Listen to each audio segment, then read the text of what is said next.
అరే దేవుణ్ణి నమ్ముతాను, దేవుణ్ణి సేవిస్తాను, సిలువ ఎత్తుతాను అని చెప్తాను గొప్పతనం కాదు.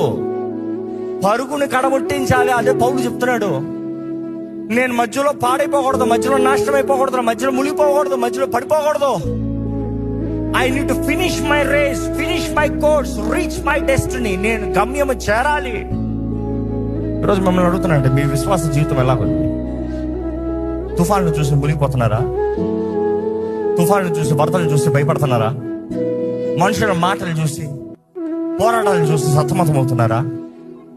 దేవుడు మీకు ఇచ్చిన వాగ్దానం ఇతర కార్యం చేస్తానికి వాట్ ఈస్ ద రీజన్ మర్చిపోతున్నారా? దేవుడు అంటాడు, నా పని కడముట్టించాలి, నేను నీకు ఇచ్చిన పిలుపుని ముగించాలి, నీకు ఇచ్చిన డెస్టినీ రీచ్ అవ్వాలి. పేతురు అంటున్నాడు దేవుడు, ఇదిగో నీ జీవితంలో నేను కార్యం చేస్తానికి నువ్వేంద్ర అంత వాటిని చూసి భయపడిపోతావు.